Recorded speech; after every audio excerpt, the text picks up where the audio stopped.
Hello YouTube, thanks so much for clicking on this video. Thanks for all your likes, subs, and comments and all that stuff. Am I still buying records with vinyl prices going crazy? Yeah, I mean, I shouldn't, because this shelf is full, this shelf is full, another full one, full, tightly packed in there, full. You get the idea. I don't have room, but it's an addiction, so you gotta keep on buying. I'm kind of tired. Last night I went to see Ministry. Al Jorgensen is playing With Sympathy.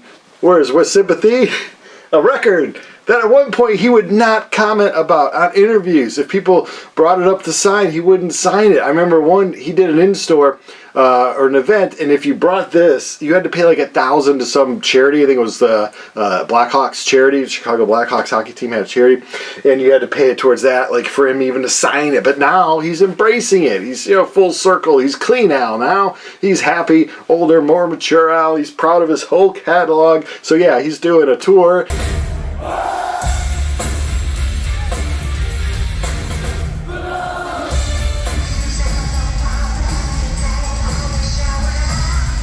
Ministry's playing, the first two albums a lot. They are going to get back with Paul Barker, and they're going to do one more album and one more tour, final tour. Al's previously said this was it, we're doing a final tour years ago, but I think he means it this time. It's only so long you can go. I think The Who is doing a final tour. I saw their final tour in '89, but I think this time they mean it too, because literally when they're broken, they just can't do it anymore. Anyway, I digress. Let's talk about records. I was up in Elburn, Illinois, over in Elburn, Illinois. It's by kind of St. Charles, Illinois, so pretty far out there. And my wife was looking at some stuff, and then I noticed on the street there's a place called Vinyl and Vintage. Now this usually is a red flag. You're gonna go, oh, it's a vintage antique store also selling vinyl records. Great, I could buy a Carly Simon album for $25 and a Streisand album for $30. This was the exception to the rule. Normal prices for records. What are we talking about? So yeah, I picked up a few that I've always been interested in. This is Modern Times. This is the 6th album from Jefferson Starship. Of course, they were founded in '74 after Jefferson Airplane kind of did their thing. Jefferson Starship, Modern Times, 6th album, released in '81. And the reason why I got this was Find Your Way Back. I don't know about where you grew up, but around here with rock radio and now classic rock radio, Find Your Way Back was a staple. And his voice, Mickey Thomas, I believe, is the vocalist, greatly underrated, underappreciated vocalist. I mean, what a high range. At that era, you had a lot of high ranges. You had Styx, Tommy Shaw getting way up there, Brad from Boston getting way up there in his vocals. The guy from Kansas, Steve, was getting up way up his vocals. I mean, it was just a bunch of high-pitched, and you don't appreciate it until you get into the kind of music, or if you understand music and octaves and how these male singers just have these crazy high voices when they get up there. Something to behold, I guess. The Plimsolls, we all know them from A Million Miles Away song being included in the Valley Girl soundtrack. Valley Girl's a great 80s movie with Nicolas Cage. This is Everywhere at Once. This is their 2nd album from '83. Of course, the album that they would put that single on, Million Miles Away. I had a hard time finding this, so I bought the CD of it, but I always wanted the vinyl of it, and now I got the vinyl of it. It's like $22, so I'm happy with that. And last but not least, I found 3 things at the store. The cover's kind of beat a little bit, but hey, I'm buying for the music. Yeah, I would prefer a mint cover, wouldn't we all? Mint sleeves. But sometimes just like, hey, it's the music, right?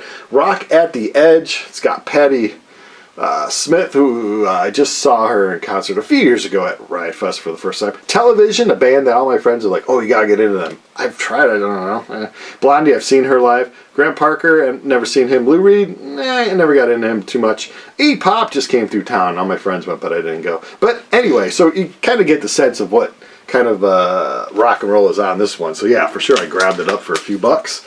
So that's those are my 3 purchases there at Vinyl Vintage. Let's move on. I bought this off of Discogs. I saw a friend post that's just showing off some albums he had, and I'm like, oh, I don't have this one. And it was only like $20. It's called What Are You Pointing At? This is one of the represses of it.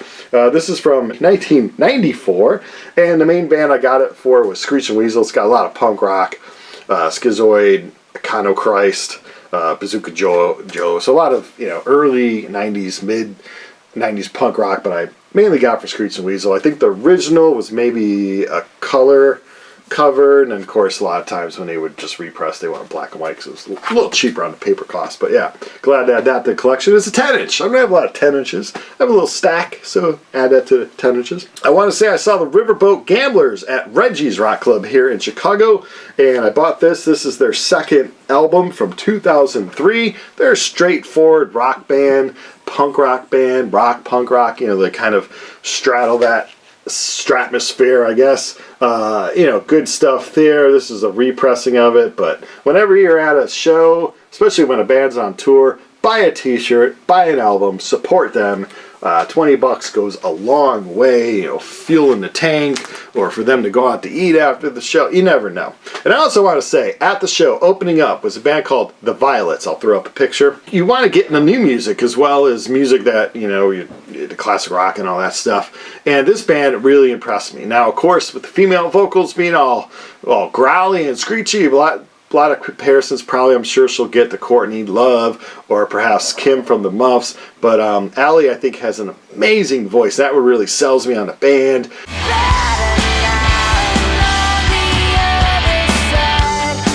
They have a 4-song EP. It's available on Bandcamp. I will throw the link in the first comment, and be sure to check it out. And I'll also throw a link to a YouTube video because I don't think they have their Bandcamp set up where you can listen to free listen. But yeah, check them out on YouTube. And if you like what you hear, you know, throw a few bucks for that EP, man. That's good stuff. I think it's like $7 for 4 songs, but it's a good 4 songs. Also on Discogs, or was this eBay? This was an eBay purchase. I'm into these Rush promos. I love them. This is Limelight from '81. Of course, their classic Moving Pictures album. But I really love the promos because it's a bunch of buildings from Chicago. This is the actual original sleeve, but I love that blue and white kind of tint. I just love it. So now I'm obsessed with trying to get all the freaking Rush promo 45s at a time that I told myself I'm through collecting 45s. And if it was a 12-inch promo, that would be even better, but I believe they come. I want to get the Twilight Zone one really bad, and I didn't bid on one for eBay, and he hasn't relisted it because no one bid on it, but I'm hoping if he relists it, no one out there bid on the Twilight Zone one for Rush. Please let your boy Brian have that one. Also supporting local bands, although these guys tour all the time. Smok Popes. This is their 8th official studio album, but it seems like they have like 1 million. This just came out.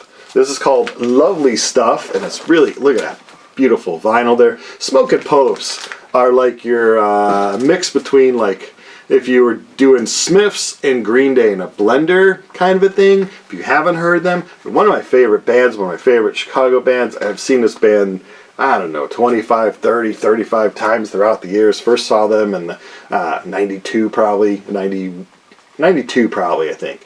But yeah, I've been supporting them the whole time. 4 nice boys, 4 fine lads putting out music. Check this out, Smok Popes. Highly recommended from Brian's Funhouse. Also on eBay, yeah, I like Kiss stuff. Let's go through all the Kiss stuff right away here. I got, you know, this is from when October 26th or 28th, 1978. It's an ad. Fortunately, I think this is from the East Coast. I'd love to get a Chicago version of this ad from the TV Guide. When Kiss was releasing their movie called Phantoms of the Park. Kiss meets the Phantom of the Park. Or whatever, Phantoms, I think it was originally called. But anyway, you know that cheesy movie where Ace doesn't even show up half the time and it's this African-American dude and Ace Pate, and he's, I love Kiss meets Phantom of the Park. This is a magazine. I got it for 25 bucks. I didn't usually want to pay over 20 for some old magazine, but sometimes you have to. And this is Kiss on New Wave. New Wave Magazine Edition 1. I have number 2, and I think I may have number 3.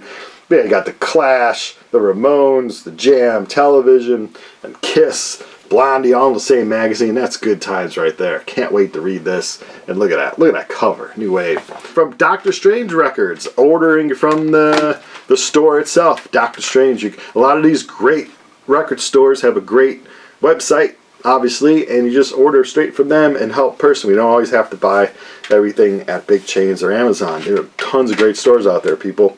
Government Issue, good old punk band from the East Coast. Complete History Volume 1 and Complete History Volume 2. Pick this up. Dr. Strange himself put it out. He must have bought all, or the group has all the rights to the music somehow. I don't know, but it's pretty much their whole catalog, a bunch of live songs, government issue, a punk band that I've been wanting to get into forever, and finally in 2025, I am way into them. This stuff was recorded, what, late 80s, mid to late 80s, and the drum sound on this is amazing. Usually you don't get, like, you know, punk bands usually don't emphasize a strong drum sound, but man, this is great stuff. Pick this up. It's worth it. It's got everything you want from it, you know. What else? Oh yeah, I've been in this kick. Of course, Halloween, the band Halloween, the heavy metal band from Germany, is coming back in the summer, I believe. We got a new album out. And my favorite singer from them is Mr. Michael Kiske. Great high-pitched singer, a lot like, you know, your Iron Maidens and your Queensryche style. Again, these male vocalists with the high ranges. It's crazy. This is his first 2 solo albums. So this is 96 with Instant Clarity and 1999 with Readiness Sacrifice. Now this is the more, as his time was coming at the end of Halloween, he got way more popular. So this is just a continuation of that. If you're looking for driving heavy metal, it's not going to be it. But his crazy good voice, I don't care if he's singing pop heavy metal, it's good voice. And I want to check out, he was in a band, he was in a few things, but he was in a band after this that was more, they said, heavy metal-ish, so I'll try that. But again, he's rejoined Halloween, looking forward to his high range vocals on that. But yeah, sometimes you gotta pick up CDs because records are totally crazy price. Last but not least, I did this. I went eBay pre-ordered. Love the movie Heavy Metal. Where's the thing, Heavy Metal? I bought this poster on eBay. It's listed as a lobby card, but it's way big. I think it's maybe from Spain. I don't know. It's somewhere other than the U.S. And they had big one-sheet lobby cards, and this is for the movie Heavy Metal, of course, the 81 animated classic movie. But anyway, Heavy Metal Magazine, which the animated movie obviously spawned off of, just came out with this edition with a updated look at the heavy metal girl there, and anxious to read that. Got that off eBay. Last but not least, I went back to Laura's Planet of Sound, always one of the top rated record stores here in the Chicago area. However, this trip, I didn't really find it. They had a lot of new, like, bootleg albums from the UK. Almost pulled out the credit card for the Police one from '79, I believe.